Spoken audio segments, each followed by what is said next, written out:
देखिए, first things first, कल हमने एक व्यू लिया था कि निफ्टी में आप अपनी लॉन्ग पोजीशन को कैरी करें और अगर चाहें तो थोड़ा सा पुट लेकर अपने आप को हेज कर लें। कल ये क्लोजिंग व्यू था हमारा। जिन्होंने कैरी किया वो तो अपने श्रद्धा अनुसार, अपने मुनाफे अनुसार बुक करें या ट्रेल करें, जो भी करना है आपको। हाँ, उस हेज से आपका प्रॉफिट थोड़ा कम ज़रूर होगा, लेकिन मुझे उसमें कोई तकलीफ नहीं है, क्योंकि ओवरनाइट रिस्क को हेज करना बहुत ज़रूरी होता है। ऑप्शन का असली काम वही होता है एक्चुअली। रेजिस्टेंस कहाँ मिलेगा? देखिए, पहली रेजिस्टेंस मिलेगी आपको 24,950 से 25,000 पर। उतना तो मुझे लग रहा है कि आज मिलना चाहिए, अब मैं होप कर रहा हूँ कि उतना तो मिलना चाहिए। यहाँ पर अगर फेल हुए तो हम नीचे आएंगे।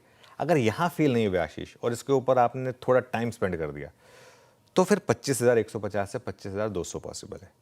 हम ये सब सिर्फ लेवल्स बता रहे हैं कि क्या पॉसिबिलिटी है, लेकिन ये आज ट्रेड की स्ट्रैटेजी नहीं है, क्योंकि आज ट्रेड आप कर नहीं पाएंगे। एक तो एक्सपायरी है मार्केट में, आपने 200 पॉइंट गैप अप चेज करें एक बार के लिए, वो 60 पॉइंट ही नीचे आ गया तो फिर आप थोड़ा सा घबरा जाएंगे। तो इसके लिए 200 पॉइंट के गैप अप के पीछे आप नहीं भाग सकते। हाँ, उसके बाद थोड़ा नीचे आए और अगर फिर वापस ऊपर आने के आपको साइन दिखे तब अलग बात है। हायर लेवल पर मुझे लग रहा है थोड़ी प्रॉफिट बुकिंग हो सकती है। और एक चीज़, आज की क्लोजिंग इंपॉर्टेंट होगी। आज क्लोजिंग देखते हैं कहाँ होती है। अगर आज आपको याद है वो जब जीएसटी कट का अनाउंसमेंट हुआ था, उसके बाद जब मार्केट में अच्छी तेजी हुई थी, लेकिन फिर भी हमने कहा था कि वो फीलिंग नहीं आई, वो क्योंकि ऐसा लग रहा था कि 90% मार्क्स मिले फिर भी स्टूडेंट खुश नहीं हुआ।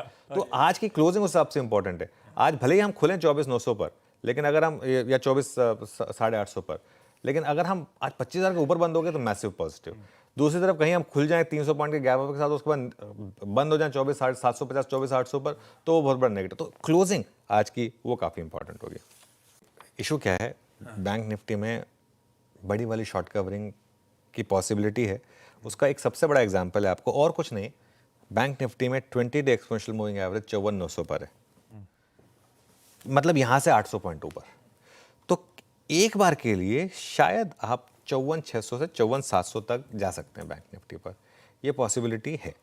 अब आप उसको ट्रेड कर पाएंगे या नहीं कर पाएंगे, ये बहुत ऑब्वियसली टफ सवाल है।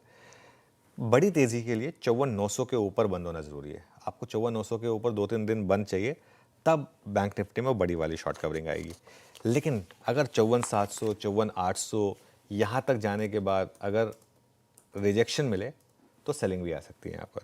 अब आपका सवाल, मैंने 3-4 दिन से क्या व्यू लिया है, ट्रेडिंग नहीं करेंगे बैंक निफ्टी में, लेकिन अगर आप एक ETF इन्वेस्टर हैं तो मौके आ गए हैं थोड़ी सी बाइंग करने का। ये हमने कल और परसों व्यू लिया था कि अगर आप एक ETF इन्वेस्टर हैं तो आप कभी एग्जैक्ट बॉटम नहीं पकड़ पाएंगे। 200 डे मूविंग एवरेज पर आ गए हैं आप बैंक निफ्टी पर। यहाँ पर अगर आप एज एन 18 इन्वेस्टर बाय करेंगे और थोड़ा सा लंबा व्यू रखेंगे तो पैसा बनेगा। तो वो मेरा व्यू अभी भी इंटैक्ट है कि एज ETF इन्वेस्टर सोचें। बैंक निफ्टी में वैसे भी आशीष ट्रेडिंग नेक्स्ट इम्पॉसिबल हो गई है। जब से वो मंथली एक्सपायरी हो गई है, सिर्फ उसको हेज करना, वो सब करना बहुत मुश्किल हो गया है रिटेल ट्रेडर के लिए। ये सिर्फ बड़े प्लेयर्स का डैन है, इसको उनके पास ही रहने दीजिए। आप फोकस करिए निफ्टी पर, आप फोकस करिए इंडिविजुअल स्टॉक्स पर, और मैं तो कहूँगा आप फोकस करिए एक अच्छे इन्वेस्टर बनने पर।